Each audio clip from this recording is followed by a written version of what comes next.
आप लोगों की लाइफ में मतलब बहुत केओस है, एक लड़कियों के लिए शायद ये फील्ड सेफ नहीं है, आपको कहीं ना कहीं एक आदमी को बहुत गलत स्टेप्स लेने पड़ते हैं। पहले तो मैं कहूंगा कि अब चांदी जी आप इस चीज को पूरा बदल दीजिए। आज की तारीख में ये परसेप्शन बिल्कुल गलत है। हर एक चीज की एक कॉस्ट है। महिलाओं के लिए कई बार कॉस्ट के तौर पर लोग उनसे ये आपको तय करना है कि आपके लिए सक्सेस की कॉस्ट क्या हो। सवाल बहुत बढ़ गए हैं मीडिया पे। फोर्थ पिलर ऑफ डेमोक्रेसी है जर्नलिज्म। उस समय पे आपको बहुत सारे पॉलिटिकल इश्यूज एड्रेस करने पड़ते हैं। मैंने कभी भी अपने पर्सनल ओपिनियन को अपने डिबेट के आड़े नहीं आने दिया। तो लोग जानकारी को अपनी तैयारी के हिसाब से मोल्ड करके उसे पेश करते रहे। आज के दौर में लोग ये मानकर चलने लगे कि आप या तो इस साइड रहिए या तो आप उस साइड। सोशल मीडिया का इम्पैक्ट कितना पड़ा है जर्नलिज्म पे? चाहे प्रिंट मीडिया हो चाहे इलेक्ट्रॉनिक मीडिया हो, दोनों में पढ़ लिख कर एक एलिजिबिलिटी के साथ लोग आए। सोशल मीडिया पर विदाउट एनी सोशल रिस्पॉन्सिबिलिटी आगे बढ़ा देने में बिलीव करते हैं और उनके गैर जिम्मेदार रवैये की वजह से पत्रकारों को इतना हल्के में लिया जाने लगा है।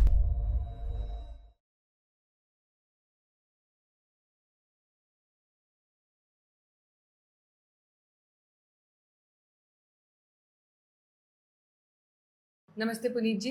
नमस्कार। बहुत बहुत धन्यवाद आपका कि आप हमारे सबसे पहले गेस्ट बने ह्यूमंस ऑफ छत्तीसगढ़ के।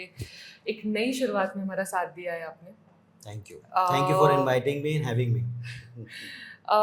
सो सर, सबसे पहले अब मैं आपसे आपको एक as a student of journalism, जो बचपन से खुद जर्नलिज्म की स्टूडेंट ही रही है, मैं आपको ये बताना चाहती हूँ, आप हमारे लिए सबके लिए बहुत बड़ी इंस्पिरेशन रहे। कि जब मैं जर्नलिज्म स्टार्ट कर रही थी, मैंने आपसे बात करी थी तब भी, तो मुझे लगता है कि थैंक यू सो मच कि आप हमेशा एक गाइडिंग स्पिरिट रहे।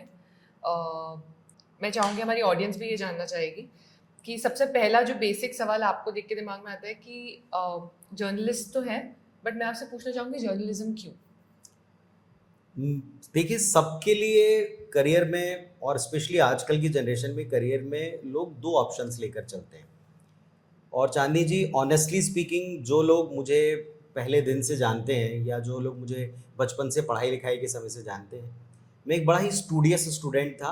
एक रिसर्चर बनना चाहता था और रिसर्च में जाते जाते फिज़िक्स का पोस्ट ग्रेजुएशन करने से ठीक पहले एक घर में भाई के द्वारा एक छोटे से चैलेंज से मैंने न्यूज़ एंकरिंग की शुरुआत की। अब इसे आप मेरा डेस्टिनी कहें, ये मेरे प्रारब्ध में लिखा हुआ था कि जो मैंने 98 में अपने आप को प्रूव करने के लिए, वो भी सिर्फ अपने भाई के एक तरह से एक चैलेंज शर्त के को प्रूव करने के लिए मैंने स्टार्ट किया। मैं एक अपने लोकल न्यूज़ चैनल में गया, इटारसी में, ओजे चैनल उसका नाम था, और उस चैनल में जाकर एक स्क्रीन टेस्ट दिया और लकीली उसी दिन से मैंने न्यूज़ पढ़ना स्टार्ट किया। तो from the day in the year 1998 जब मैंने पहला दिन एक चैलेंज के तौर पर वो जो शुरुआत किया था, मुझे नहीं पता था कि वो जर्नलिज्म का इतना लंबा अध्याय होगा। वो मेरे जीवन का एक मेरी पहचान बन जाएगा, मेरी आइडेंटिटी बन जाएगा। एंड आई एम लकी कि मैंने जितनी भी टीम्स के साथ काम किया, वो सब बहुत अच्छी टीम्स थी शुरुआती दिन से लेके आज तक। और 1998 की उस दिन से लेके आज तक जब मैं आपके सामने बैठा हूँ, कोई भी शाम ऐसी नहीं बीती, तकरीबन छोड़िए एक दो छुट्टियों को छोड़ करके, जब मैंने शाम को न्यूज़ ना पढ़ी हो। तो मेरे लिए जर्नलिज्म मैं कहूँगा कि थोड़ा एक्सीडेंटल हुआ, लेकिन ये भी कहूँगा कि मैंने कभी भी इसे कम सीरियसनेस के साथ नहीं देखा। मेरे लिए ये एक बहुत ही सीरियस प्रोफेशन रहा है, इज्जतदार प्रोफेशन रहा है। जी। मैं एक फिजिक्स का मास्टर किया हुआ एक बंदा था, जी। लेकिन उसके बाद भी मुझे ये बात अच्छे से पता थी कि मेरी रिस्पॉन्सिबिलिटी लोगों को चीज़ों को सही ढंग से पहुंचाने की है, खबर को सही तरीके से पहुंचाने की है। ये डे वन से एहसास था। अब वो इनबिल्ट था, कहाँ से आया मुझे नहीं पता। हाँ, बाद में मैंने जर्नलिज्म ज़रूर किया। ये सारे लोगों को बता दूं कि मैं बिना पढ़े लिखे नहीं आया। डेफिनेटली। मतलब आपने जर्नलिज्म कहाँ से किया? माखनलाल से किया मैंने, और होशंगाबाद में उनका माखनलाल यूनिवर्सिटी का एक कैंपस हुआ करता था। जी। ये साल था 2004 और 5, जिसमें जी। मैंने बैचलर ऑफ जर्नलिज्म का कोर्स परस्यू किया। जी। माखनलाल से ही किया, उनके होशंगाबाद में एक जो इंस्टीट्यूट था उससे मैंने किया। और तब मुझे ईटीवी में जॉब करते हुए, जो मेरे करियर के जो एक अहम पड़ाव था, इसके बीच में मैंने दूरदर्शन में काम किया। पहले मैंने लोकल केबल से स्टार्ट किया, देन दूरदर्शन के बाद फिर मैं ईटीवी में सेलेक्ट हुआ, और ईटीवी के साथ साथ सहारा में भी हुआ था, दोनों में से किसी एक को चुनना था। ईटीवी में मैं सेलेक्ट होके वहाँ गया, और ईटीवी में काम करते करते जब मुझे तकरीबन मेरे ख्याल से 2.5-3 साल हो गए थे, तब फिर मैंने अपना ग्रेजुएशन मैं खुद इसमें भी हुआ। माखनलाल की हूँ। अच्छा। मास्टर्स मेरा भोपाल से ही हुआ है। हाँ। मेरे को आपने कौन से साल में किया? मैंने किया है 2021 में। ओके। अब भी थोड़ा ही टाइम हुआ है, मैंने मास्टर्स किए हुए मुझे बहुत टाइम है। ऐसा लग रहा है आप इंटरव्यू ले रहे हैं क्योंकि आपका ना बॉडी लैंग्वेज सेट है इतने साल से। आप free हो। हाँ मतलब आप थोड़ा फ्री हो जाओ, हाँ क्योंकि आप ना थोड़ा स्टिफ लगते हैं। अब आदत पड़ गई ना सही एक पोस्चर में बैठने की। ठीक है। तो आपने जैसा बताया कि जर्नलिज्म आपने माखनलाल से किया। हाँ जी। तो सर उसके पहले क्योंकि आपने जैसे बताया आपकी पूरी फैमिली रिसर्च स्कॉलर्स की थी या सब एकेडमिक्स वाले थे, तो करेक्ट। उस समय पे आपने कॉलेज का कौन सा पार्ट किया था? देखिए, मैं एमएससी परस्यू करने वाला था, और ग्रेजुएशन पूरा करने के बाद में, जैसे मैंने कहा कि ये एक हॉबी थी मेरी हमेशा से। मैं कभी भी, मुझे जब बचपन से याद आता है, क्लास 3rd का मुझे पहला इंसिडेंस याद है। क्लास 3 में जब मैं था तो मुझे 5 रुपए का एक ग्रीन कलर का नोट होता था, पता नहीं आपने देखा होगा कि नहीं देखा होगा। देखा है देखा है जी। तो 5 रुपए का एक हरे कलर का नोट होता था। इटारसी के एक बड़े जाने माने पत्रकार हैं। देखिए, पत्रकारों का जीवन में मेरे शुरू से एसोसिएशन रहा, पर मुझे पता नहीं था कि मुझे आगे जाकर खुद ये करना पड़ेगा। प्रमोद पगारे जी उनका नाम है। जी। और जो भी मध्य भारत या इटारसी को जानता है, भोपाल तक, वो प्रमोद पगारे जी को जानता होगा। अभी हाल ही में उन्होंने प्रधानमंत्री जी से मिलकर जी। उन्हें एक इटारसी की हिस्ट्री वाली एक किताब भी भेंट की है, और वो बहुत ही जाने माने फेमस पत्रकार। जब मैं क्लास 3 में था तब वो इटारसी के रिनोन पत्रकार हुआ करते थे, इकलौते पत्रकार थे जिन्होंने अमिताभ बच्चन के इंटरव्यू किए थे। सौभाग्य मेरा, मैंने बाद में जाकर उनके साथ में भी काम किया।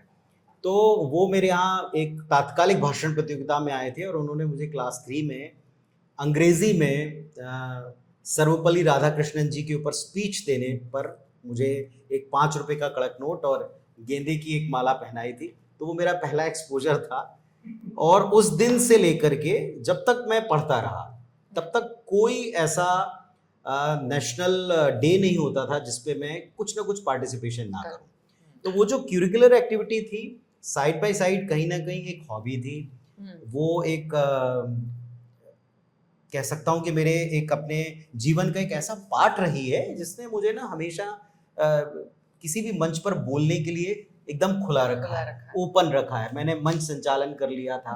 जब मैं टीवी में बिल्कुल नहीं आया था तब मैं दशहरा उत्सव को उसकी कमेंट्री कर चुका था। किसी यात्रा की कमेंट्री, सरस्वती स्कूल में मैं पढ़ा हुआ हूँ 3 साल के लिए, तो वहाँ पर एक शिशु सभा होती थी एवरी सैटरडे, और उस शिशु सभा में एक कोई संचालक होता था, तो मैंने मंच संचालन वहीं से किया।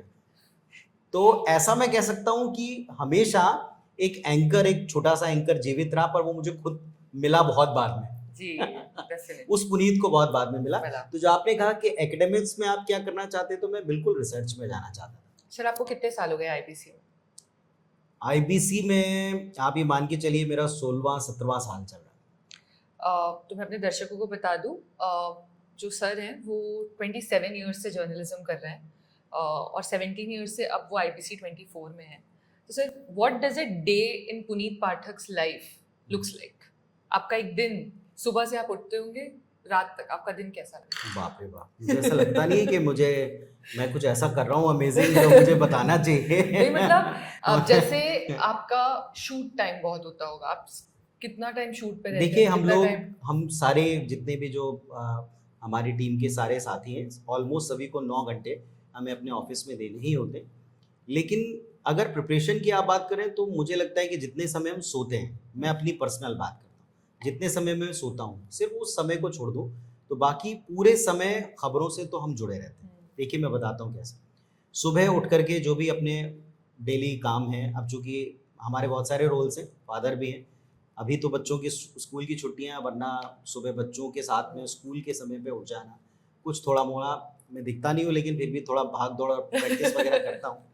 तो जो भी मैं एक्सरसाइज वगैरह करने जाता हूँ, जो भी जितना भी मैं कर पाता हूँ, बहुत गैप मारता हूँ दोस्तों, लेकिन फिर भी जितना मैं कर पाता हूँ उसको करने के साथ साथ एक नज़र हमेशा मोबाइल पर अपडेट्स पर रहती है जी, कि क्या आज के दिन के बड़े अपडेट्स हैं। दूसरा, हर एक न्यूज़ चैनल में एक हैंडओवर होता है जो बीती रात से अगले दिन के व्यक्तियों को दिया दिया जाता है। जाता है। तो हम उसको भी पढ़ते हैं कि हमें हमारे चैनल में ऐसी कौन-सी खबरों पर एक अंडरलाइन किया गया है किया कि ये डे स्टोरीज़ हैं, आज राइट, की स्टोरीज़ हैं, आज राइट, के इवेंट्स हैं, तो मैं उनको पढ़ता हूँ। एक, राइट।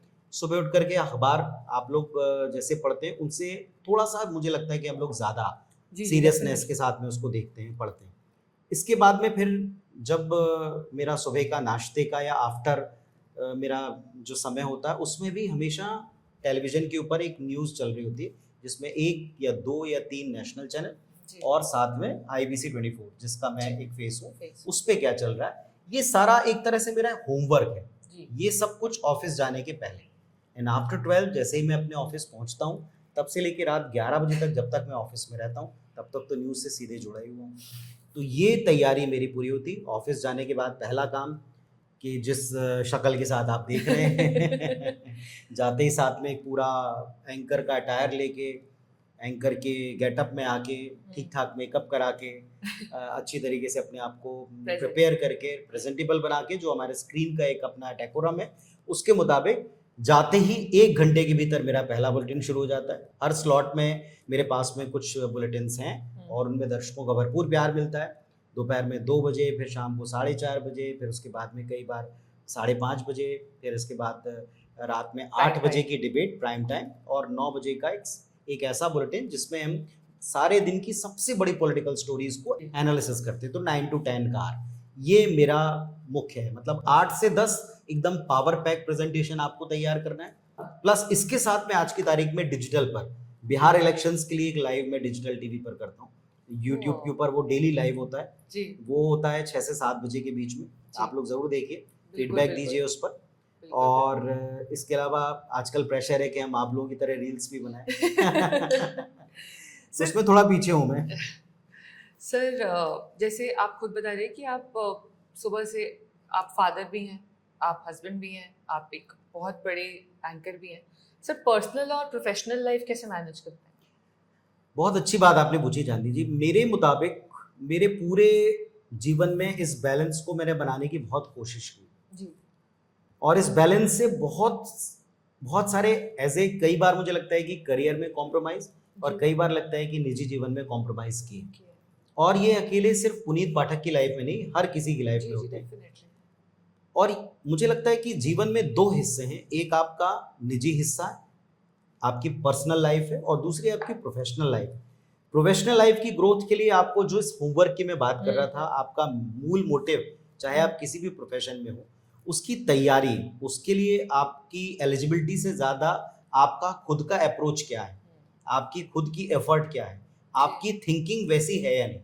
आप एक एक चीज़ होती है कि आपका खुद का नेचर उस जॉब के लिए है या नहीं, है नहीं। विलिंगनेस आपकी है कि नहीं, ये आपको बड़ा हेल्प करता है। जी, तो इसी तरीके से जैसे आपने कहा बैलेंस कैसे करते हैं, कई दफ़ा हमको अपने न्यूज़ की वजह से, अपने न्यूज़ के असाइनमेंट्स की वजह से बहुत से फंक्शन, एक सोशल लाइफ हमारी तकरीबन ख़त्म है। जी, क्योंकि जब तक हम रात में 11 बजे के बाद, अब आप सोच सकते हैं कि 11 बजे के बाद आप किसी के बर्थडे में नहीं जाएँगे जी। या रेयरेस्ट ऑफ द रेयर किसी के बर्थडे में जाएँगे जो हमें उसी रूप में, उसी टाइम पे टॉलरेट करके बुला जी, लेता है। डेफिनेटली।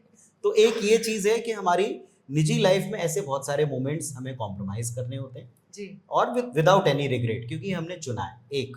जी, पर लोगों को, हमारे साथ के जो लोग हैं, पत्नी को, बच्चों को, वो उनको ज़रूर वो मिस करते हैं उसमें। जी, और रही बात प्रोफेशनल लाइफ में, तो जैसा सबके साथ होता है, कई बार ऐसे मोमेंट्स आ जाते हैं, कुछ ऐसे पल आ जाते हैं जब आपको अपना सारा काम छोड़कर, सारी बिजी स्केड्यूल को साइड में रख करके कई बार आपको परिवार को समय देना ही होता है। हालांकि वो इमरजेंसी सिचुएशन, ईश्वर ना करे कभी किसी का है, पर उसके लिए भी आपको प्रिपेयर होना पड़ता है। तो बाकी सब की तरह मैं भी कोशिश करता हूँ कि ये जी। बैलेंस बना रहे।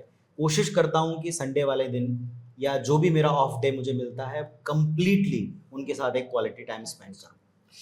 थैंक यू सो मच, आपने उसमें से हमको समय दिया है। वेलकम। सर अगर आप जर्नलिस्ट नहीं होते तो आप क्या होते? डेफिनेटली मैं 2 काम कर रहा होता। मुझे लगता है कि मेरा भाई मेरे बारे में एक बात बोलता था और अब मुझे बच्चे भी मुझे बोलते हैं कि आप 2 ही काम कर सकते हो, या तो आप पढ़ सकते हो या तो आप पढ़ा सकते हो।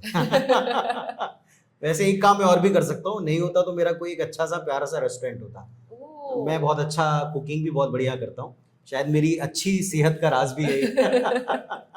खाओ खिलाओ मस्त रहो। मस्त रहो। तो मुझे ऐसा लगता है कि दो प्रोफेशन मेरे लिए सबसे ज़्यादा सूट करते। मैं हॉस्पिटैलिटी में बहुत बिलीव करता हूँ, तो मैं मेहमान नवाजी कर रहा होता, अच्छा जी। अच्छा बना के लोगों को खिला रहा होता, या फिर मैं एक बहुत अच्छा टीचर होता। टीचिंग मैंने काफ़ी समय तक की भी है। जब तक मैं ईटीवी में चला नहीं गया तब तक मैं साथ साथ पैरेलली कॉलेज में जाकर असिस्टेंट प्रोफेसर के तौर पर पढ़ाता भी रहा फिजिक्स बच्चों को, घर में भी उसके क्लासेस लेता रहा, और 2 कॉलेजेस में पढ़ाने के साथ अपने लोकल केबल में न्यूज़ भी पढ़ता रहा। तो या तो मैं टीचर होता, या शायद कहीं शेफ होता, अपना खुद का रेस्टोरेंट होता, वरना फिर आज आपके सामने। फेवरेट डिश क्या है आपकी? आपने बोला शेफ। ओके, खाना मुझे भी बहुत पसंद दैट्स है, डिफिकल्ट। इसलिए अब आजकल बच्चों की डिमांड पे बहुत सारी चीज़ें बदल गई हैं चांदनी जी, पर बट आपकी और रायपुर में कहाँ पे आपकी फेवरेट रेस्टोरेंट कौन सी है? साउथ इंडियन कुजीन मुझे बहुत पसंद है, जी। और वो थैंक्स टू माय वाइफ। मुझे लगता है मैं उसको बोलता भी हूँ, चिढ़ाता भी हूँ कि आप एक लेडी अन्ना हो, आपके अंदर एक अन्ना छिपा हुआ है। She is also very good cook. जी। ऑब्वियसली महिलाओं के बारे में कहना नहीं पड़ता, वो एक बहुत अच्छा अपनी तरीके से साउथ इंडियन वो डिशेस जी। लेती है, और हम लोग में एक अच्छा तालमेल है। हमने जी। तय कर लिया है, जो मुझे पसंद है वो बना के देती, जो उसे जी। पसंद है वो मैं बनाता हूँ। तो ज़्यादातर पनीर से रिलेटेड जो डिशेस हैं वो सारी डिशेस मैं उनको बना के, शाही पनीर मेरे बच्चों को मेरे हाथ का बहुत अच्छा लगता है, प्योर तो मेरा भी वेजिटेरियन है फेवरेट। Pure vegetarian. अच्छा। सेम, तो मैं अग्री करती हूँ कि पनीर हमारे लिए सबसे अच्छा है। अब वही हमारे पास ऑप्शन ऑप्शन हमारे पास वही है। ठीक है। अब सर, क्योंकि मैं खुद एक जर्नलिज्म स्टूडेंट हूँ, श्योर। तो मैं ऐसे कई बार होता है कि लोग सोचते हैं कि आप लोगों की लाइफ में मतलब बहुत केओस है, एक लड़कियों के लिए शायद ये फील्ड सेफ नहीं है, शायद आपको कहीं ना कहीं एक आदमी को बहुत गलत स्टेप्स लेने पड़ते हैं। तो ऐसा कोई एक मिसकंसेप्शन जो आपको लगता है जर्नलिज्म के बारे में, जो आप देखिए, व्यूअर्स से शेयर करना चाहेंगे? पहले तो मैं कहूँगा कि अब चांदी जी आप इस चीज़ को पूरा बदल दीजिए। जी। हमारे यहाँ ऐसे कई मैंने लड़के देखे हैं ये कहते हुए कि अगले जन्म मुझे बिटिया बिटिया ही ही कीजिए, कीजो। और इसे गलत सेंस में प्लीज कोई भी ना ले। आज की तारीख में ये परसेप्शन पूरी तरह से पलट चुका है। बल्कि मैं उल्टा कहता हूँ कि जिन लोगों को जो जर्नलिज्म ज्वाइन करते हैं, आप भी समझती होंगी, और जो आज की तारीख में किसी न्यूज़ चैनल में पहुँचते हैं, न्यूज़ चैनल के साथ साथ डिजिटल चैनल में पहुँचते हैं, उनमें से 80% अपने आप को स्क्रीन पर देखना चाहते हैं, विच इज़ फेयर, बहुत अच्छी बात। लेकिन उसके लिए अगर अपॉर्चुनिटीज़ की बात कहें तो मैं कहूँगा महिलाओं को अगर 60 से 80% मेहनत करने में काम चलता है, तो पुरुषों को 90 से 95% उसमें मेहनत करनी पड़ती। इसमें मैं फिर कहूँगा कि आप इसे किसी भी तरह अदरवाइज ना लीजिए। इसका मतलब ये नहीं कि सबके सब सारे पुरुष कामयाब नहीं होते या सारी महिलाएं कामयाब नहीं, जी। ऐसा नहीं। सारी मेहनत देखने के बाद में मैं आपको ये बात कहता हूँ, या आज पूरे कॉन्फिडेंस से कह सकता हूँ कि ये उस दौर की बात थी जब शायद हमने आपने शुरू किया था। हाँ, 2 चीज़ें मैं ज़रूर देखता हूँ कि विमेन होने के नाते किसी भी रिलैक्सेशन को आप डिमांड करके अपने आप को खुद कमज़ोर दिखाते हो जी। कि मैं ये शिफ्ट करूँगी, मैं ये शिफ्ट नहीं कर सकती हूँ, मैं इसी समय आऊँगी, उस समय में नहीं आ सकती हूँ। ये कह करके, चूँकि आज कैब व्यवस्था सबके लिए, हाँ, उसे फुल प्रूफ बनाना, सिक्योर करना, ये हम सबकी रिस्पॉन्सिबिलिटी, जितनी आपकी उतनी मेरी भी। जी। अगर ये मैं नहीं दे पा रहा हूँ तो ये हमारे सिस्टम का फेल्यूर है। इसके लिए महिलाएं दोषी नहीं, या उसके लिए पुरुष अकेले दोषी नहीं, एक बात। दूसरा कि आप आगे बढ़ने को लेकर जो भी जितनी भी रिक्वायरमेंट, जैसे मैंने आपसे कहा कि 60 to 80%, तो आप 60 to 80%, आप 80 to 100% क्यों नहीं तैयारी करते? ये मैं विमेन से कहता हूँ। और पुरुषों के लिए मैं कहता हूँ कि आप 100% देने के लिए एग्री क्यों नहीं होते? जब आप अपने आप को सदियों से सामर्थ्यवान, ज्यादा अपने आप को बलशाली कह चुके हो, तो फिर आप इस दिशा में मेहनत करने से क्यों कतराते हो? तो आज की तारीख में ये परसेप्शन बिल्कुल गलत है कि महिलाओं को मौका नहीं मिलता। बिल्कुल मिलता है, स्क्रीन पर भी उनको ज्यादा मौका मिलता है, उनको काम करने का भी ज्यादा अवसर मिलता है। एक चीज और मैं कहूंगा, जिस तरफ आपने हल्का सा इशारा किया, मैं खुल के बोलता हूं, हर एक चीज की चांदी जी कॉस्ट है जी। पुरुषों के लिए अगर वो कॉस्ट मेहनत है जी, तो महिलाओं के लिए कई बार कॉस्ट के तौर पर लोग उनसे कभी स्माइल, कभी उनसे मुलाकातें, कभी उनसे कोई एक्स्ट्रा फेवर अगर मांगते हैं, तो मैं खुल के कहता हूं ये आपको तय करना है कि आपके लिए सक्सेस की सीढ़ी जर्नी उसकी कॉस्ट क्या होगी। आपकी मेहनत होगी, आपके कुछ अवसर छोड़कर अपने लिए सही टाइम तक लड़ना होगा, जी या आपके लिए स्माइल देकर, आपके लिए किसी से दोस्ती बनाकर, किसी व्यक्ति को खुश करके, किसी भी तरीके से, वो आप दोनों का मामला है, खुश करके वो चीजें लेना। जी। तो ये आपको तय करना है, ये किसी दूसरे को तय नहीं तय करना। नहीं करना। और इसे मैं जजमेंटल होकर देखता भी नहीं। मैं मानता हूं कि जिसका जो तरीका है, उसने जो अपनी कीमत लगाई है या अपनी चीजों की जो वैल्यू लगाई है, वो उस मुताबिक डिजर्व करते हुए उसको पा लेता है। ये मेरा मानना है। काफी बोल्ड स्टेटमेंट है ये, क्योंकि ये देखिए, मैं आपको बताऊं मैंने क्यों ये बात कही। ये जी हर दूसरा व्यक्ति आज यही बात कहता है जी कि आप देखिएगा, जो बॉयज हैं हमारे यहाँ, जो हमारे यहाँ लड़के हैं, वो इस बात को लेकर फ्रस्ट्रेटेड हैं कि साहब लड़कियों को बहुत मौके मिल रहे हैं, रहे हैं। वो बॉसेस के बहुत अच्छे आसपास रहते हैं, उनको बड़े मौके मिलते हैं, पर वो ये नहीं देखते कि वो कितनी मेहनत भी करती हैं। इसमें कई बच्चियों की मेहनत भी ओवरलुक होती है, Overlook ये हो भी जा मुझे रही है। अच्छा नहीं लगता। दूसरी बात, अगर कोई ऐसा कर रहा है तो उसकी जो वो कॉस्ट दे रहा है ना, वो आप नहीं दे सकते, नहीं दे सकते। वो आप बर्दाश्त भी नहीं कर सकते। कोई आपको कमेंट कर दे, वो आप बर्दाश्त नहीं कर सकते। तो वो क्या सुन के सह करके अगर वो चीजें कर रहे हैं, तो वो उनका अपना मैटर है। लेकिन आपके पास एक विकल्प है मेहनत का, जो आपसे कोई नहीं ले सकता। जी, मतलब जैसे सर मैं ही खुद ये समझ पाती हूँ कि जो आप अभी बता भी रहे हैं, मतलब मेरे को लगता है कि अभी भी जैसे लड़कियों के लिए, जैसे हम इतने समय से हम पुरुष प्रधान देश में ही रह रहे हैं बहुत सालों से, करेक्ट। तो अगर ये किसी का मानना होता है कि लड़कियों को अपॉर्चुनिटीज ज्यादा मिल रही हैं, I think it's about time अब कि मतलब थोड़ी मिलेंगी भी तो शायद। अब बदल रहा है माहौल, मतलब जी। ये सिर्फ जर्नलिज्म में नहीं, हर जगह में हर मैं जगह कहूँगा बढ़ रहा बदल रहा है। उनके लिए थोड़ा सा फिजिकली चैलेंजिंग रहता है। जी। लेकिन अभी हाल में एक महाकुंभ बीता है, आपने देखा होगा। जी महाकुंभ में आपके हर हाथ में मोबाइल पे एक एक टीवी चल रहा था, हर हाथ में मोबाइल, हर व्यक्ति जर्नलिज्म, हर कोई अपनी चीजें दे रहा था। आप देखिएगा, मुझे लगता है कि मेल फीमेल के नंबर्स कोई फिगर नहीं है नहीं हमारे है पास, पास। लेकिन आपको कोई कमी Ratio। लगी कि महिलाओं ने उस पर कम रील्स बनाई, नहीं। महिलाओं ने उस पर कम काम किया? मुझे लगता है कि जितनी रिपोर्टिंग, मैं सिर्फ टीवी चैनल्स की बात करूं ना, तो जी। चैनल्स में भी महिला रिपोर्टर्स ने, एंकर्स ने उतनी मेहनत की फील्ड पर जाकर। जी भरिया भर सर्दी में शुरू हुआ था और एकदम गर्मी में जाकर के वो समाप्त हुआ है। हुआ है। उस पूरे टेन्योर में आप देखिए, सबने इक्वली मेहनत की। डेफिनेटली। तो मैं मानता हूं कि सबके पास में ये अवसर है आज की तारीख में, जी और जो डिजिटल पर काम कर रहे हैं उनके पास में भी उतनी मौका। बहुत नहीं मौके।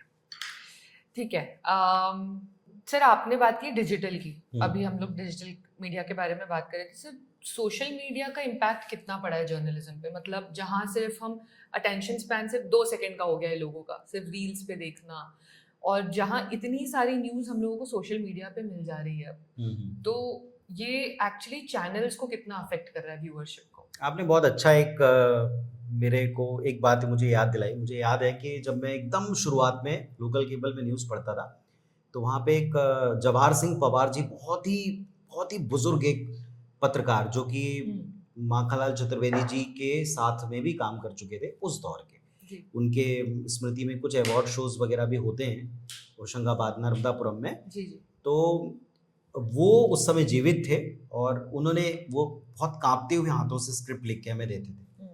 तो जब उन्होंने भी मुझे, जैसे आज मेरे सामने के यंग ब्रदर बैठे हैं, जी मैं उनके सामने बैठा था, किसी ने बताया कि ये पढ़ने वाले हैं आपकी स्क्रिप्ट। जी तो उसका वॉइस ओवर या मुझे जो न्यूज़ आइटम करना था, तो ऐसे देखे उन्होंने, बोला ये पढ़ेंगे, ऐसे उन्होंने करके बोला। जी अब वो नहीं रहे। तो एक्चुअली उनका ये जो ये कहना था, तो मैं बहुत ज़्यादा जानता नहीं था उस समय। धीरे धीरे करके मुझे पता चला कि उस समय जब मैंने शुरू किया था, जो भी प्रिंट में लोग हुआ करते थे, वो इलेक्ट्रॉनिक मीडिया को थोड़ा हे दृष्टि से देखते थे, या उनको कम सीरियस जर्नलिस्ट माना करते थे। उनको लगता था कि एसी में बैठने वाले क्या जर्नलिज्म समझेंगे, जो हमने मेहनत की है, जो हम फील्ड पर उतरे, जो हम झोले लेके चलते।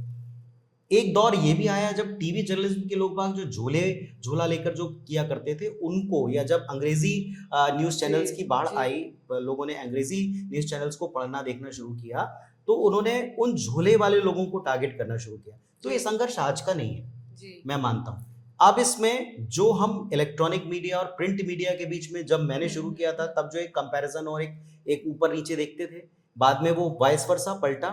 इसी तरीके से आज सोशल मीडिया हो गया। पर सोशल मीडिया के साथ में एक चीज बहुत ही घातक है कि चाहे प्रिंट मीडिया हो, चाहे इलेक्ट्रॉनिक मीडिया हो, दोनों में पढ़ लिख कर एक एलिजिबिलिटी के साथ लोग आते थे। जी और सोशल मीडिया पर without any social responsibility Reality आ जाता कोई किसी भी इंफॉर्मेशन को फटाफट आगे बढ़ा देने में बिलीव करता है। है। जी और मैं बार बार कहता हूं, सारे लोगों से कहता हूं कि आप सब मुख्तार हैं, आप सब अधिकार रखते हैं कि आप जो चाहे रील बनाएं, जो चाहे कंटेंट क्रिएट करें, जो चाहे विषय के ऊपर। जैसे आज की तारीख में अभी हम बहुत एक अजीब सा दौर देख रहे हैं, अलग सा दौर देख रहे हैं, भारत पाकिस्तान के बीच में जो कुछ चल रहा है। जो चल रहा है। आप भारत पाकिस्तान के बारे में बात कर रहे हैं साहब, आप किसी गली मोहल्ले के झगड़ों की बात नहीं कर रहे। जी डेफिनेटली। ठीक है, आपकी रील्स आज वर्ल्ड वाइड जा रही है। हैं। आपके किस जेस्चर को, आपकी किस चीज को देश की पहचान के साथ जोड़ दिया जाएगा आपको पता भी पता भी नहीं नहीं चलेगा। चलेगा। उन्हें नहीं पता है कि आप एक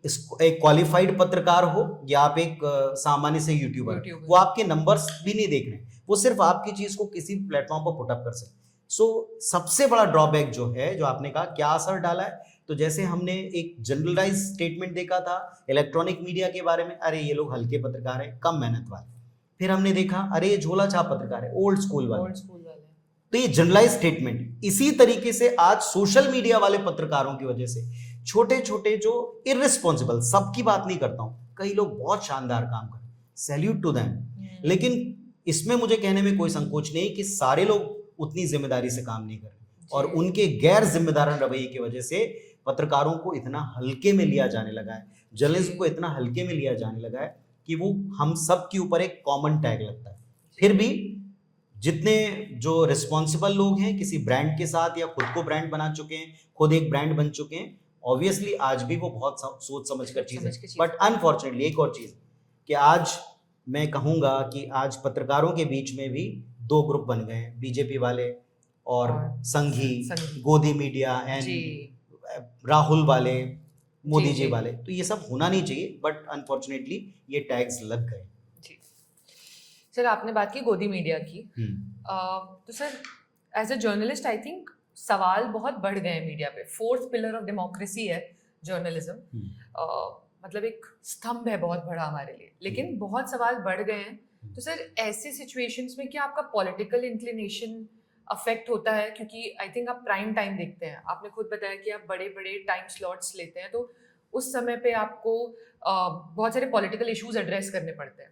तो उस समय पे आपके क्या पर्सनल बायस या आपका प्रोफेशनल, आप वो कैसे? बहुत अच्छी बात आपने की, और थैंक गॉड कि ये मैं तो रोज सबका इंटरव्यू करता ही हूँ, लेकिन थैंक गॉड आज जब आप मुझसे पूछ रही हैं, तो चांदी मैं आपको बताऊं कि मैंने कभी भी अपने पर्सनल ओपिनियन को अपने डिबेट के आड़े नहीं आने दिया। लॉजिक, जानकारी और पूरी तैयारी, जानकारी और पूरी तैयारी में थोड़ा फर्क है। जानकारी मुझे ये है कि मुझे सच पता है कि जो सामने वाला तर्क दे रहा है। बहुत सारी ऐसी चीजें, जैसे कि कहा जाता है, एक छोटा सा एग्जांपल पुटअप करता हूँ, हमेशा ये कहा जाता है कि स्वर्गीय अटल बिहारी वाजपेयी ने इंदिरा जी को दुर्गा कह के संबोधित किया था, और इसे लोग बाग वक्त वक्त पर अपनी तरह टूल की तरह यूज करते हैं। इंदिरा गांधी आयरन लेडी थी, सावरकर वीर हैं या नहीं है, ये बहुत सीरियस इशू पे मैं बात कर रहा हूँ। तो लोग जानकारी को अपनी तैयारी के हिसाब से मोल्ड करके उसे पेश करते रहे। जो आपकी चीज है, एक पत्रकार को और स्पेशली एक डिबेटर को, जो मेरा आज जिस वजह से मैं इतनी पहचान रखता हूँ, जिस वजह से आज इतनी वो चीजें, एक डिबेटर को कभी भी अपना पर्सनल ओपिनियन उसमें लादने की जरूरत बिल्कुल नहीं। ये हमें अनुमति नहीं, ये हमें जरूरत नहीं, और ये मैं नहीं करता हूँ। थैंक गॉड कि आज इतने साल बाद, मतलब ऑलमोस्ट 3 डेकेड्स कंप्लीट होने वाले हैं कुछ सालों में, तो मुझे नहीं लगता कि इन 3 दशकों में कभी भी ये टैग मेरे ऊपर लगा है कि बीजेपी वाला पत्रकार है या कांग्रेस वाला। ये अब मुझे कैसे पता चलता है? कई बार लोग कहते हैं अरे देखिए ये बीजेपी की तरफ से बात करें, एट द अदर डे या सेम डिबेट में वो कहते हैं अरे ये तो कांग्रेस की तरफ से। दैट मीन्स कि आप लोग खुद ही कंफ्यूज हो। इसका मतलब है कि मैं अपना जॉब ठीक तरह से कर रहा हूँ। ठीक है, तो अब आपने एक चीज और कही कि क्या आपका पॉलिटिकल व्यू, ऑब्वियसली मेरा पॉलिटिकल व्यू है, कैसे नहीं होगा, मेरा पॉलिटिकल व्यू है, लेकिन बाय गॉड ग्रेस किसी भी दल का या किसी भी दल की सरकार का मैं अंधानुसरण आज तक नहीं करता हूं, ये ईमानदारी।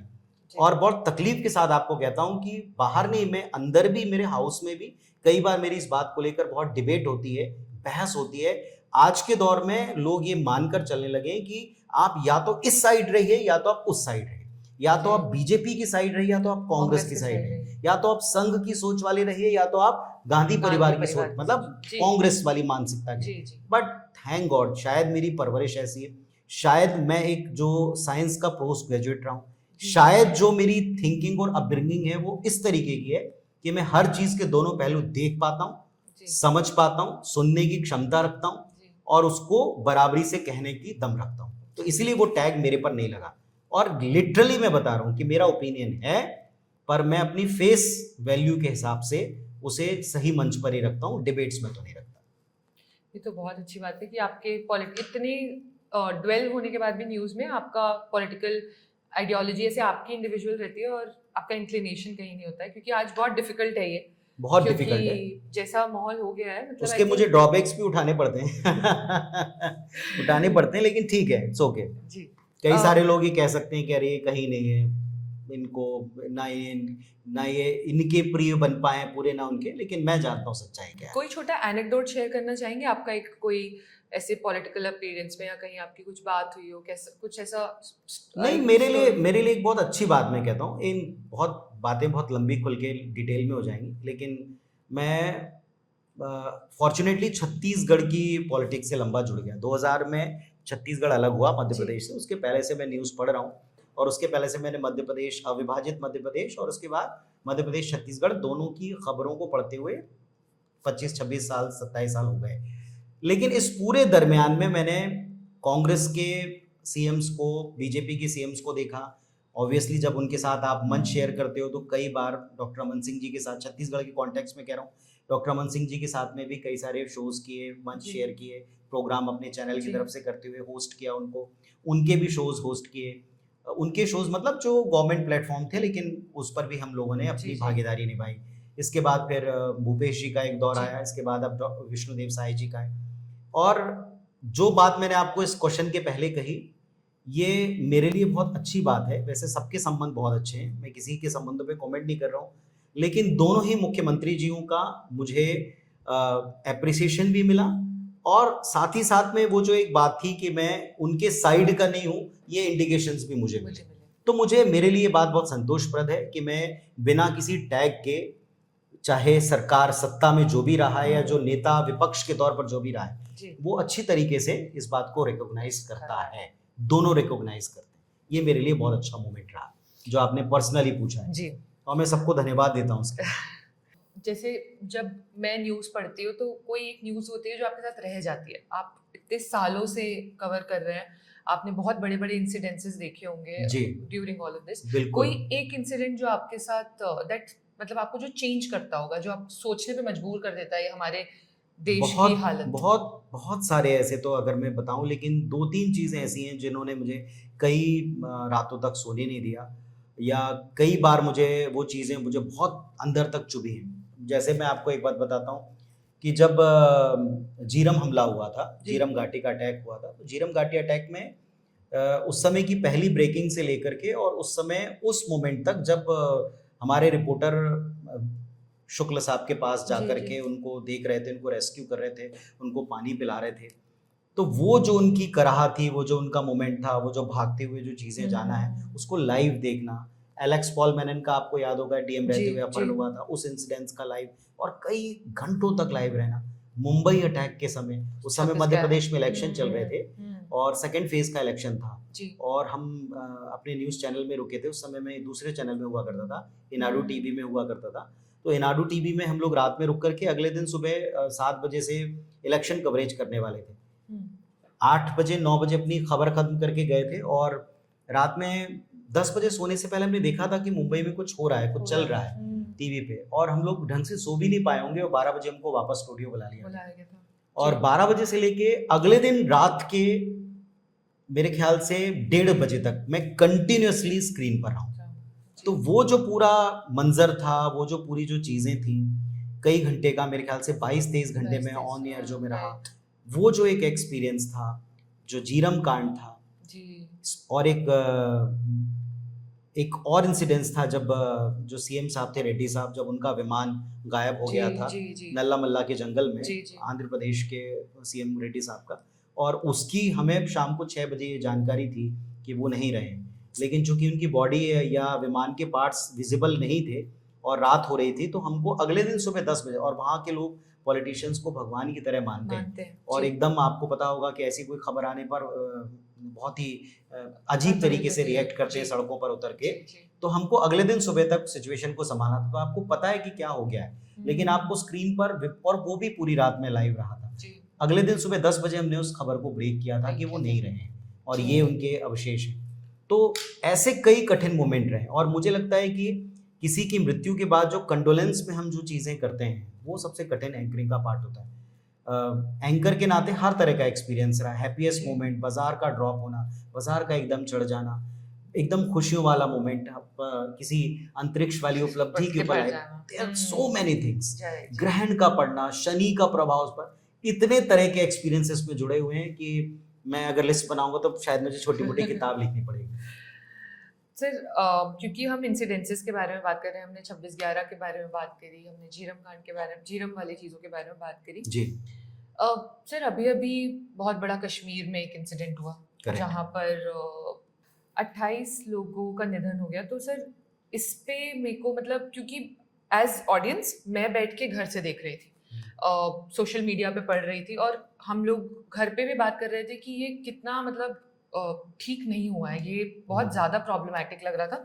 मतलब मेरे घर पे भी सब ये थे कि रात भर नींद नहीं आई है। तो सर आपका, क्योंकि आप उस समय उस चीज़ को कवर कर रहे थे, उस समय आप उस चीज़ के बारे में बात कर रहे थे, तो वो कैसा एक्सपीरियंस था, एक बार बताइए। बहुत ही जिम्मेदारी आप अपने कांधों पर उस समय महसूस करते हो। मैं स्पेशली मैं अपनी बात करूंगा, जब ये खबर धीरे धीरे ग्रो कर रही थी, आपको अगर पता हो तो खबर हमारे पास में शायद 2 बजे के आसपास, 2:30 बजे के आसपास हमको मिलनी शुरू हो गई, थोड़े पार्ट्स में मिल रहे। और मुझे याद है कि मैं अपनी 8 बजे की डिबेट के लिए उसमें पूरी तैयारी कर चुका था, मेरा सब्जेक्ट तय था, मेरे गेस्ट तय थे, लेकिन एट सडन एक जो मैंने अभी आपको थोड़ी देर पहले बताया कि बिहार इलेक्शन को लेकर मैं आजकल एक लाइव करता हूँ यूट्यूब के ऊपर, बिहार चुनाव की बात परम पुनीत के संग, उसके टाइटल में हम लोग बातचीत करते हैं। तो उसके लाइव के दरमियान ही मुझे, जैसे हम लोग अभी कर रहे हैं, और अचानक से मुझे आकर हमारे सीनियर ने कहा कि खबर बहुत बड़ी हो गई है, 20+, उस समय एग्जैक्ट फिगर नहीं पता, 20+ कम से कम लोग, मिनिमम लोग इतने जो हैं वो मारे गए हैं, और आपको तुरंत लाइव जाना। तो ऐसे ही उठा करके सीधे हम स्टूडियो भागते हुए गए, और वहाँ जाकर मैंने लाइव शुरू किया, और मेरे ख्याल से मैं 10 बजे या 10:30 बजे उसके बाद निकल पाया। ये समय था शाम को 6:30-7 बजे का। तो उस समय हमें एक एक शब्द बड़ा तोल मोल के बोलना पड़ता है। जी, डेफिनेटली। क्योंकि देश के नागरिक होने के नाते आपका भी खून खौल रहा था, उबल रहा था। पर मैं फिर कहूंगा कि हम सोशल मीडिया के तरह लोगों को गालियां वहां बैठकर नहीं दे सकते। और उस समय जब पाकिस्तान के समर्थक कुछ लोग जुड़ जाएं, या AIMIM के किसी प्रतिनिधि जैसा कोई व्यक्ति जुड़ जाए, उस समय जब कोई, मैं नाम लेकर कहता हूँ, राणे साहब ने कल एक बयान दिया है, एक मंत्री जी हैं, उन्होंने बयान दिया है अपना महाराष्ट्र में, वो कहते हैं कि नाम पूछ करके और धर्म पूछ करके जैसे लोगों को गोली मारी, इसी तरीके से आपको नाम पूछ करके आज की तारीख में खरीदारी करना चाहिए। आई थिंक यही तो वो चाहते थे, जो आतंकी थे वो यही तो चाहते थे, उनकी यही तो प्लानिंग थी कि जब आप नाम पूछ करके हिंदुओं को और परिवार के मर्दों को, परिवार के मुखिया लोगों को मारेंगे, तो महिलाओं का और बच्चों का बिलखना ज्यादा होगा। अगर महिलाएं, इसका 22% अगर वो महिलाओं को भी मार सकते थे, वो तो सामने टारगेट पे सब थे, सारे बच्चे महिलाएं सब एक साथ थे, तो पुरुष शायद इतना रोता नहीं, पुरुष शायद इतना उनको माइलेज नहीं दिला पाता, इसलिए उन्होंने महिलाओं को जीवित रखा और पुरुषों को मारा। अभी हमने कल परसों, आपको एक बात और बताता हूँ, मेरे ख्याल से शायद 24 घंटे हुए होंगे जब मैंने उस व्यक्ति का इंटरव्यू लिया जो मुस्लिम था, जिसने अपने भाई को, अपने दोस्त को, पार्टनर को खो दिया, जो कश्मीर से शॉल बेचने छत्तीसगढ़ आया करता था, और उसने यहाँ के 11 लोगों को बचाया। कलमा उसने पढ़ दिया, और उसने जो हिंदू बच्चे उसके साथ गए थे, छत्तीसगढ़ से गए थे, चिरमिरी से, उनको अपना बता दिया कि मेरे बच्चे, और कहा कि बिरादर ये सारे मेरे लोग हैं। कश्मीर का वो रहने वाला था, वो कश्मीर से आता था, लेकिन उस समय उसकी जो भूमिका थी उन लोगों को बचाने, उससे बात करते समय मेरा खुद का गला भरा है। और मैंने उसको बिना कुछ सोचे, एक तरफ राणे साहब की सोचे, वो भी मैं पढ़ रहा हूँ उसी बुलेटिन में जी जा, लेकिन जब मैं उसका इंटरव्यू करता हूँ तो हम्म। मैंने उससे इंटरव्यू करते समय मैंने उसको भाई करके संबोधित किया। तो ये भावनाओं में उसके भी आगे मैं कह सकता था, जी मैं उसको भगवान भी बोल सकता था, लेकिन मुझे थोड़ा कंट्रोल करके, अपने इमोशंस को थोड़ा कंट्रोल करके वहाँ बात करनी होती है। जी तो ऐसे भी लोग हैं धरती पर जी जिन्होंने, मैंने उससे पूछा कि तुम्हारे मन में क्या चल रहा था यार उस समय, तुम जब उसको बचा रहे थे तो तुमको भी गोली पड़ सकती थी। उसने कहा कि ये मेरे कहने पे पहलगाम घूमने आए थे, ये सारे के सारे 11 लोग, बोले इनमें से अगर एक भी मर जाता तो मैं जीते जी मर जाता। तो बोले उनको बचाते समय मेरे को ये था बस कि मैं इनको बचा दूं, बाकी मेरा कुछ भी हो तो पता नहीं। और उसका साथी वाकई मर भी गया, उसके साथी को गोली मार दी। उसको ना शहीद का दर्जा है, ना उसकी कहीं जिक्र हो रहा है, कोई चर्चा नहीं चल रही, क्योंकि सेंटिमेंट्स ऐसे हैं। लोगों का धर्म पूछकर मारा गया है तो लोगों के सेंटिमेंट्स वैसे हैं और जायज हैं, गलत नहीं है, लेकिन जिसने उस पल में इंसानियत निभाई है उसको तो आपको इससे ऊपर दर्जा देना पड़ेगा। सर जैसे दो पहलू हैं इस चीज़ के होने के बाद भी, कि एक है कि गवर्नमेंट ने तुरंत स्टेप्स लिए, इंडस वाटर ट्रीटी वाली बात आ गई, और एक साइड है जो कि गवर्नमेंट के फेलियर्स को भी पॉइंट आउट कर रहा है। करेक्ट। कि इंटेलिजेंस का फेलियर है यहाँ पे, कि पता होना थोड़ी ही सही, क्योंकि पहले हो चुके हैं हमारे यहाँ, क्योंकि सर ऐसा बताया जा रहा है कि वो लोग पुलिस के ही भेस में आए थे, तो ये चीज़ें पहले भी हो चुकी हैं। तो सर इस पे आपका क्या टेक है कि मतलब दो साइड्स में? मैं फिर कहूंगा कि यहाँ भी मैं एक सोशल मीडिया का इन्फ्लुएंसर, या माफ कीजिएगा मैं उनको कोई मैं दोष देते हुए नहीं बोल रहा हूँ, लेकिन मैं ऐसा देखता हूँ कि लोग अपनी भावना प्रकट करने के लिए भी कई बार रील बना देते हैं, पर नेशनल इश्यूज पर आप बना रहे हैं, इंटरनेशनली उनका असर होता है, इसलिए आपको थोड़ा सा उस पर विचार करना चाहिए।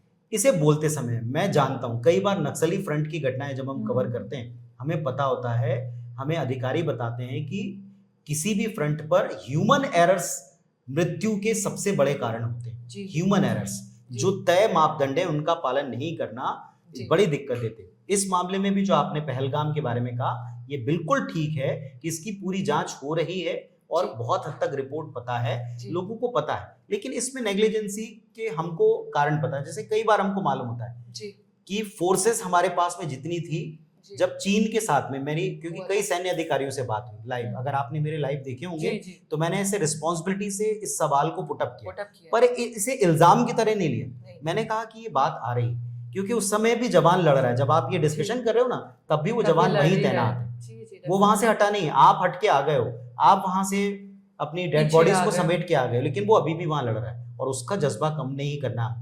ऐसे ही नक्सलियों से लड़ने वाले जवानों का जज्बा कम नहीं करना। हमें पता है उनकी गलती है, लेकिन हमें ये भी पता है कि वो तो ऑर्डर्स फॉलो कर रहे हैं। हमारे यहाँ सेना सिर्फ ऑर्डर्स फॉलो करती है, बहुत ही अनुशासित है। हमारे यहाँ फोर्सेस बहुत अनुशासित है, हम पाकिस्तान नहीं है। हमारे यहाँ सेना ऑटोनॉमस डिसीजंस नहीं लेती। तो मुझे ये बात पता होती है कि ये कमियां किस स्तर पे हैं, तो एक बड़ी जिम्मेदारी से मैं उन कमियों को ऐसे सवाल पूछता हूँ कि उनके जवाब मिले, एलिगेशंस ना लगे।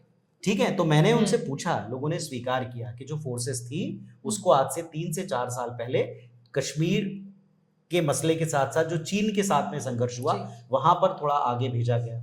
इसके अलावा जो दूसरे हिस्सों में था उनको वहां भेजा गया, और यहाँ अटैक्स का कोई इतिहास नहीं था, और ऐसा लग नहीं रहा था, क्योंकि आज तक उन्होंने सिविलियंस को ऐसे सीधे सीधे टूरिस्ट, क्योंकि आप देखिए टूरिस्ट मतलब उनकी रोजी रोटी, उस पर अटैक करने का मतलब है कि आप कश्मीरियों को अपने अगेंस्ट कर रहे हो। इसीलिए अब की बार आपने देखा है कि पहलगाम भी बंद रहा। ये पहली बार हुआ, इसके पहले भी विरोध हुए, कैंडल मार्च निकाले गए, पर पहलगाम के लोगों को इतना दर्द अपनी रोजी रोटी के जाने का, और इसका डर उनको कहीं ज्यादा है। मैंने पूछा उस भाई से जिसने जाने बचाए, उसने कहा है कि ये भरोसा, मेरा सवाल उससे ये था कि ये भरोसा कब लौटेगा। आप तो कह रहे हो आ जाओ, और कुछ लोग जिद में जा भी रहे हैं कि नहीं आतंकियों के आगे नहीं झुकेंगे, लेकिन जो बच्चा या जो माँ बाप बच के आए हैं वो तौबा कर चुके हैं कि जीवन में कभी कश्मीर नहीं जाएंगे। इतना खौफ उनके अंदर है, उनकी आंखों में, तो वो जाते जाते ही जाएगा, पता नहीं कैसे जाएगा। पर इसमें आपको अपनी रिस्पॉन्सिबिलिटी एज ए स्क्रीन के ऊपर आपको निभानी पड़ती है। कमियां पता होते हुए भी कैसे उनको रखना है, जवाब लेना है, सिर्फ एलिगेशन लगा के सनसनी नहीं फैलाना, लाइक रील्स या लाइक दूसरे। पूरा एम मेरा यही था, क्योंकि जैसे कि हम भी सोशल मीडिया के थ्रू ये बातें सुन रहे हैं कि आईबी का फेलियर था, तो इसीलिए मैं चाहती थी कि कोई इस पे आके बात करे, ताकि हम भी समझ पाए कि एज रिस्पॉन्सिबल सिटीजन्स हम लोगों को सिर्फ जो सोशल मीडिया पे चल रहा है वो सुनना नहीं है, क्योंकि और भी बड़े हिस्से हैं, जैसे अभी बोल रहे हैं मुंबई में बहुत तैनात हो गई हैं चीज़ें, INS विक्रांत निकल, तो ये सारी चीज़ें भी ऑलरेडी इन प्लेस हैं, क्योंकि कोई नहीं चाहता था कि ये हो, बट हुआ है, तो अब गवर्नमेंट उस चीज़ के और लिए भी एक action- चीज़ है, जैसे आपको जानकारी होगी, जैसे छत्तीसगढ़ में भी एक बहुत बड़ा नक्सल ऑपरेशन चल जी, रहा है, जी। फाइनल मोमेंट की तरफ है, जी, बहुत बड़ा ऑपरेशन चल रहा है, गरुड़ कमांडोज इसमें आए हुए हैं। सारी बातें हमने, ये जो वो चीज़ें जो उजागर हैं, जी, जिनको मैं यहाँ पर कह रहा हूँ जिम्मेदारी से, इसके अलावा भी बहुत सारी चीज़ें, तो कई बार आपके पास में इंफॉर्मेशन होते हुए भी आपको कुछ चीज़ें नेशनल सिक्योरिटी में, कुछ चीज़ें सोशल सिक्योरिटी में, कुछ चीज़ें सोशल रिस्पॉन्सिबिलिटी में, जी, कुछ चीज़ें आपको अपने एथिक्स की वजह से आपको लगाम कस के रखनी पड़ती। जी, आप हर चीज़ बताकर सनसनी से अपनी कमाई नहीं कर सकते, ट्राई कर सकते। और ये जिम्मेदारी हर किसी को होनी चाहिए। सर, हम इतनी सारी चीज़ों के बारे में मुझे पता चला कि आपका नॉलेज, आपका डिस्कशन देख के, तो सर फिर भी आपने छत्तीसगढ़ को क्यों चुना है एज बेस? जैसे दिल्ली हब है मीडिया का, सारे बड़े चैनल्स, और आई एम श्योर आपके पास बहुत सारी अपॉर्चुनिटीज भी एक आएंगी। एक एक सवाल ना चांदी मुझसे हर बार हर कोई पूछता है, मुझसे पूछता है कि ओरिजिनली आप कहाँ के हो? जी, तो ना मैं एक पॉज लेके आजकल बोल पाता हूँ, उसके रीज़न मैं बताता हूँ क्यों। मेरा जन्म हुआ वेस्ट बंगाल में। जी, मेरे नाना जी आर्मी में इंजीनियर थे, तो आर्मी हॉस्पिटल में मेरा जन्म वेस्ट बंगाल कलकत्ता में आर्मी हॉस्पिटल ईशापुर में हुआ था। और उसके बाद में मैं कभी वेस्ट बंगाल नहीं गया, होश संभालने के बाद कभी मैं वहाँ रहा नहीं गया, मतलब मैं ऐसे ही गुजरा हूँ, लेकिन मैं कभी वहाँ रहा नहीं, ठीक है। तो मेरा जन्म स्थान वेस्ट बंगाल। इसके बाद फिर मैंने होश संभाला इटारसी में, मध्य जी। प्रदेश का इटारसी।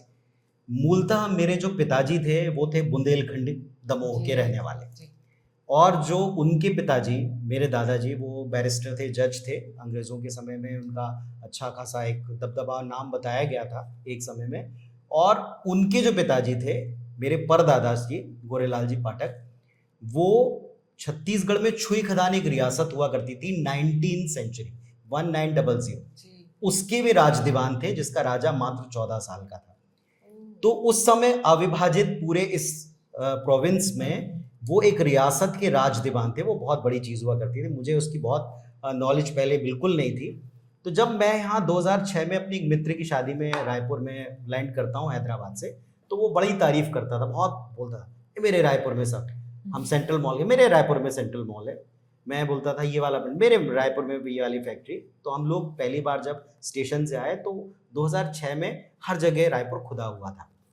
तो जैसे ही हम उस मॉल के पास से गए तो वो गाड़ी इतनी गड्ढे थी कि वो बैलगाड़ी से भी धीरे चल के पंडरी तक आ पाई। जी, तो मैंने कहा यार ये तो बहुत सही है। मैंने कहा तुमने बताया नहीं कि तुम्हारे यहाँ सेंट्रल मॉल के आगे इतने बड़े बड़े तुमने गड्ढे कर रखे हैं। तो मैंने उसको सटायर के वे में बोला था, और तब भी मैंने उसको उस दिन बैठे बैठे कहा, मैंने कहा कि भाई मैं कभी भी रायपुर नहीं आऊँगा।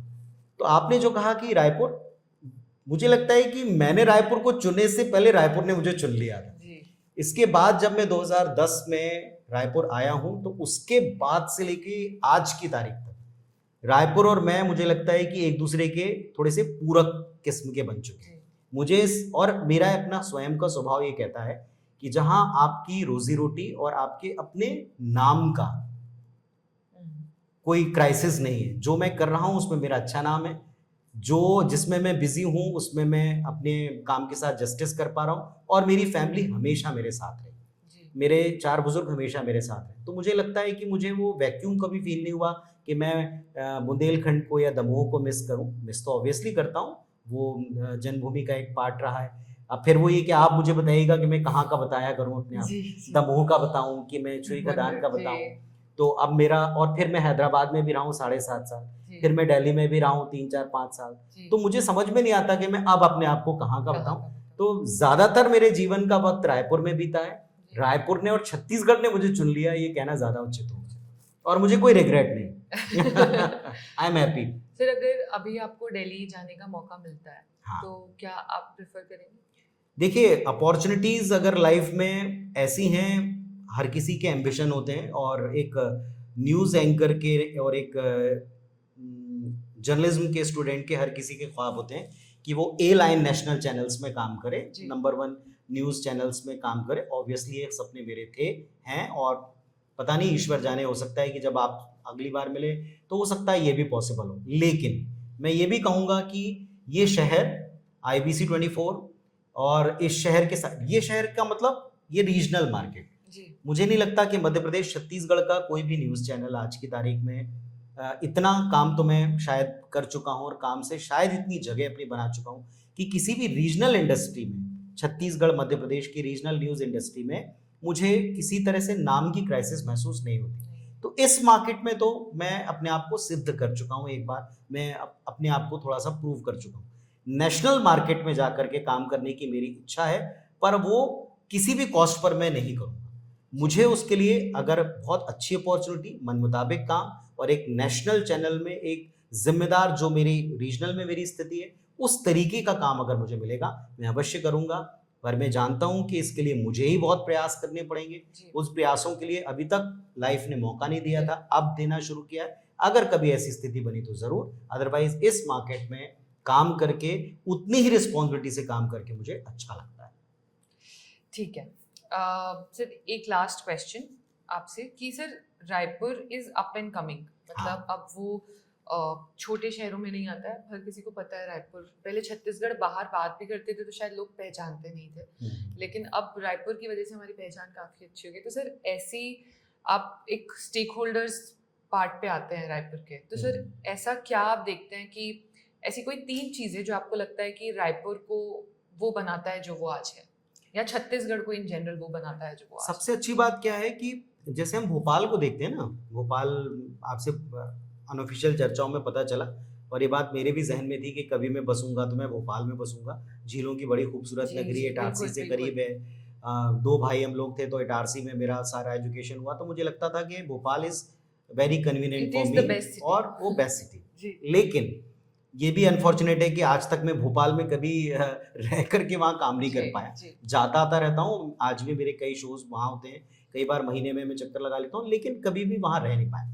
अब जो आपने रायपुर को लेकर सवाल पूछा, रायपुर की सबसे अच्छी चीज़ ये कि जैसे नवाबों की नगरी, झीलों की नगरी, ये पहचान उनकी थी, उससे उसे metro Bhopal, green city Bhopal, clean city Bhopal, ये उसे अचीव करना है, और वो उस नवाबों की नगरी या झीलों की नगरी से उस तरफ कन्वर्ट हो रहा है। रायपुर की सबसे अच्छी बात यह कि रायपुर ने एक तहसील मुख्यालय से लेके, एक छोटे से मुख्यालय से लेके एक राजधानी, फिर एक मेट्रो सिटी, एक जिसको हम आज की तारीख में कॉस्मोपॉलिटन सिटी कह सकते हैं, जो जी। जहाँ आजकल के युवाओं की अभिलाषाओं की सारी चीजें हों, वो सारी चीजें पूरी करने के सारे संसाधन रायपुर ने खुद अर्न किए। जी ठीक है, उसने अपने आप को, मैं कहूंगा कि एक बच्चा किस आइडेंटिटी को बनाएगा, ये उसको अपॉर्चुनिटी मिली सीधे जन्म से, तो ये रायपुर का प्रिविलेज रहा। दूसरा, इसे गवर्नमेंट ने शुरुआत के 3 साल में निकाल, किसी को कोई पॉलिटिकल ब्लेम गेम नहीं कर रहा हूँ, शुरू के 3 साल कांग्रेस के मैं निकाल दूं, रमन गवर्नमेंट आने के बाद से लेकर बाकी के सारे जो डेवलपमेंट के काम हुए, सभी सरकारों ने इसमें अपने मुताबिक ठीक काम किया। जी सोच गवर्नमेंट्स की बिल्कुल क्लियर रही। जो 15 साल की सरकार थी, उसका एक जो अप्रोच था वो स्मार्टनेस पर बहुत ज़्यादा था, smart city, smart street, smart lighting, smart, और बल्कि आपने रायपुर का जिक्र किया तो चंडीगढ़ के बाद रायपुर एक ऐसा सिटी आज की तारीख में क्लेम होता है जो इतना व्यवस्थित बसा है कि आपके कई डेकेड्स बाद भी जो ज़रूरतें होंगी, जिस तरह की सिटी हमको चाहिए, वो उसने ऑलरेडी बनाकर रख दी। ये बात और है कि हम वो गैप फिल नहीं कर पा रहे, ये ड्रॉबैक है। वो ब्रिज हम अभी तक बना नहीं पाए, वो नए और पुराने में वो तालमेल नहीं बना पाए, लेकिन इसमें कोई शंका नहीं कि हमने एक वर्ल्ड क्लास नया रायपुर बना करके रखा हुआ है। इसके बाद में बीच में एक कमेंट आई जिसने कहा कि नहीं साहब, जो हमारा रूरल डेवलपमेंट है वही बैकबोन है, हम उसको डेवलप करेंगे। उन्होंने भी कुछ एक जिला एक उपज जैसे कुछ चीजें अच्छा काम किया, ठीक ठाक काम किया। इसके बाद बीच में कोविड और एक बीच में ब्रेक लगा। अब जो गवर्नमेंट है वो 2046 के विजन पे काम कर रही है, नेशनल भी और हमारी रीजनल गवर्नमेंट भी। तो आई थिंक कि हम लोग एकदम सही रास्ते पर हैं। आधा काम तो समाज और लोग खुद ब खुद करते हैं अपने लिए, क्योंकि हमारा ह्यूमन नेचर ही है कि हम हमेशा डेवलपिंग सोच वाले हैं। अगर मेरे पास एक फ्लैट है तो मैं एक मकान सोचता हूँ, मेरे पास मकान है तो मैं बंगलो सोचता हूँ, मेरे पास बंगलो है तो मैं एक वेल स्टेब्लिश कॉलोनी के भीतर एक विला सोचता हूँ, और विला है तो मैं अपने लिए एक फार्म हाउस सोचता हूँ। तो ये हमारी सोच है। तो आई थिंक कि रायपुरियंस वो सारा काम खुद ही कर रहे हैं, उसके लिए बहुत ज़्यादा काम गवर्नमेंट्स को सिर्फ इतना करना है कि जो उनके रास्ते में बाधा नहीं है। जैसे इस बार हम थोड़ा सा टैक्स में रिलैक्सेशन पा रहे हैं, इस बार हम थोड़े से खर्चों के लिए लिक्विडिटी ज़्यादा एक्सपेक्ट कर रहे हैं। तो हम्म, आई थिंक, और अभी हमने इतने कठिन दौर में भी जो बीच में झटका लगा, हमने अपने रेपो रेट्स को इस तरह कंट्रोल किया कि ईएमआईज हमारी नहीं बढ़ी। तो आई थिंक ये सारी चीज़ें, अब आपने कहा कि 3 चीज़ें जो रायपुर के हक में आपको जाती है, मुझे लगता है रायपुर अपनी पहचान बनाने के लिए स्वतंत्र था, है और आगे उसी तरीके से बढ़ रहा है। रायपुर एक एडवांस सिटी बना चुका है जो जी। दूसरों को बनाना है। इंदौर जैसे शहर अब बन रहे हैं, नए बन रहे हैं, जी मोस्ट क्लीन सिटी होने के बावजूद। बावजूद लेकिन हमने एक ऑलरेडी एक मॉडल बना के रखा हुआ है, बस अब हम उसको हमको बसाना है बसाना, कंप्लीटली। establish और करना जो है। वो है उसी तरीके से पहचान, ऐसी बिल्कुल उत्तर दक्षिण जैसी नहीं। हर शहर एक पुराना और नया होता है, तो हमको इस रायपुर को भी, जो नया रायपुर नहीं है, उस बाकी के रायपुर को भी उसी लेवल तक लाना है। ले जाना। और तीसरी इसकी सबसे बड़ी चीज है वो है पॉलिटिकल विल से। अभी तक मुझे गवर्नमेंट्स में वो पॉलिटिकल विल्स दिखती है, लेकिन एक स्ट्रांगली एक मंत्री जी है, मैं उनका नाम यहाँ नहीं लूंगा, मुझे जी, माफ जी, कीजिएगा, जी, लेकिन उनकी बहुत सोच रही है कि वो रायपुर को एक वर्ल्ड क्लास वाला लुक दें। कुछ गलतियां उनसे भी हुई हैं, लेकिन फिर भी उन्होंने ओवरलुक करते हुए अगर देखा जाए तो ठीक ठाक काम किया है। ठीक है सर, इतनी सारी चीज़ें आपके पास है, इतना सारा अपॉर्चुनिटीज़, आपने रायपुर के बारे में इतनी बातें की सर, कोई एक रिग्रेट जो आपका ड्यूरिंग ऑल ऑफ दिस रहा है कि मैं शायद बाहर होता तो बेटर होता, कि यहाँ ठीक हो, यहाँ एक रिग्रेट जो हर किसी के मन में छोटा सा रह जाता है? नहीं, एक इच्छा मैं कहूँगा, रिग्रेट नहीं कहूँगा, एक इच्छा, और वो इच्छा मुझसे कहीं ज़्यादा मेरे साथ में बैठी चांदनी को है, मेरे साथ में बैठे मेरे दोस्त को है, मेरे सामने बैठे उन लोगों को है, जो मुझसे सवालों में हर कोई पूछता है कि जिसने भी मेरा काम देखा उसने कहा कि आपकी डिबेट्स, आपका काम, आपका अपना एक जो आपने स्थान बनाया, हम आपको नेशनल में देखना चाहते हैं। मैं उन सबको रिस्पेक्ट के साथ कहना चाहता हूँ कि मैं भी इसे कर देना चाहता हूँ, लेकिन इसका कारण वो मैं ज़रूर बताना चाहूँगा। जो मैंने अभी पहले की कन्वर्सेशन में कहा था कि लाइफ में 2 पार्ट होते हैं, एक आपका निजी हिस्सा है और एक आपका प्रोफेशनल पार्ट है। और साल 2008 से 10 के बीच में सबसे सही समय था, क्योंकि 10 साल मुझे हो गए थे अपनी करियर में। 10 साल तक मैं अच्छा काम कर चुका था, एक नाम अपना बना चुका था, पहचान बनानी बाकी थी, लेकिन नाम मेरा हो चुका था। तब मेरे पास में एक अपॉर्चुनिटी थी। इनफैक्ट जिस साल में मैं रायपुर आया उसी साल मेरे पास में दिल्ली में भी एक अपॉर्चुनिटी मेरे पास में थी। मुझे चुनना था कि मुझे दिल्ली जाना है, दिल्ली की ट्रेन पकड़नी है, या हैदराबाद से मुझे रायपुर आना है। मेरे साथ में मेरे परिवार में 4 बुजुर्ग थे, जिनको मैं चाहता था कि मैं उनके साथ में उनके अंत समय में, या उनके जो शाम है, जो जीवन की शाम है, मैं उसमें उनके साथ रहूँ। वो थोड़ा-सा इमोशनल था। आधे लोगों को ये बेवकूफ़ी लग सकता है, आधे लोगों को ठीक लग सकता है, आधे लोगों को लग सकता है कि ये शायद कोई बहाना ले रहे हैं, लेकिन मैं और मेरी अंतरात्मा जानती है कि ये बिल्कुल सही था कि उस समय मैंने रायपुर को चुना, क्योंकि मेरे साथ में मेरी फैमिली, मेरे बुज़ुर्ग, वो रिक्वायरमेंट ऐसी थी जो मैं दिल्ली में रहकर 4 बुज़ुर्गों को लेकर नहीं चल सकता था। फिर आया कोविड काल। उस कोविड काल में जब मैंने एक बहुत ही नामचीन सबसे बड़े न्यूज़ एंकर्स जिनकी मृत्यु हो गई थी, वो मेरे साथ में रहे, मैं उनसे बातचीत करता रहा हूँ, और उनकी मृत्यु के 3 दिन पहले मेरी बात हुई उनसे। और बहुत से दोस्तों से मेरी कोविड काल में बातचीत हुई थी जो दिल्ली में काम करते हैं। तो उन्होंने उस समय मुझे एहसास दिलाया, मैं किसी को नीचा नहीं दिखा रहा, उन्होंने उस समय एहसास दिलाया कि शहर और रुतबा वही अच्छा है जो ऐसे कठिन वक्त में आपको पूरी तरह साथ दे जाए। और वैसे तो पूरी दुनिया ने हेल्प की, लेकिन जो जज्बा उस समय रायपुर ने दिखाया, जो जज्बा उस समय मेरे परिवार को जो आवश्यकताएं थी, जिस तरीके के कठिन हालात में वो एक एक पूरा कवच बन करके काम किया, मेरे चैनल ने, मेरे शहर ने, मेरे राज्य ने मुझे वो सब कुछ दिया, तो मुझे वो रिग्रेट उस दिन से खत्म हो गया। एक इच्छा है जो आप सबकी इच्छाओं के साथ में जुड़ती है कि हाँ, उस स्तर पे भी मैं, हालांकि मेरे लिए आज वो सिर्फ एक लोगो है जी। जो लोगों से मेरा कनेक्ट है वो वैसे ही रहेगा जी। चाहे मैं किसी ए क्लास 4-5 चैनल्स में राष्ट्रीय स्तर के में मैं बैठूं, या मैं आईबीसी में बैठूं, आईबीसी मेरे लिए आज उतना ही मान वाला है, आज मेरे लिए उतना ही रिस्पेक्टेबल है जितना कोई नेशनल चैनल है। उसने मुझे बहुत दिया है, मैं भी उसके साथ वैसे ही जुड़ा हूँ, हम एक दूसरे के पूरक बन के पेश किए जाते हैं, वो मेरे लिए बहुत गर्व की बात है, किसी के लिए भी गर्व की बात हो। लेकिन रिग्रेट नहीं कहूँगा, मेरी इच्छा है कि एक दिन आप सबकी इच्छा अनुरूप वो भी कर दूं, फिर वापस लौटूं रायपुर। सर बहुत अच्छा लगा आपसे बहुत सारी बातें करके। मैं चाहूँगी कि सारे लोग जो हमको सुन रहे हैं आज, वो यही समझे कि आपको स्टार्ट करना कहीं पे ज़रूरी है. आई थिंक जो एक रिसर्च पे जाना चाहते थे, now he is a very big journalist, तो I think that is very inspirational. Thank you so much sir for joining us. Thank you for having me. और मैं फिर कहूँगा, मुझे नहीं लगता था कि मेरे जीवन से ऐसा कुछ निकलेगा, लेकिन बट ठीक है, आपने इतनी अच्छी चर्चा की. और आदत वैसे मेरी इंटरव्यू लेने की जी. है. शायद ये मेरा पहला इंटरव्यू होगा जो इस तरीके से मैं जी. आपके साथ पॉडकास्ट में बात करूँ. Thank you so thank much. You so much.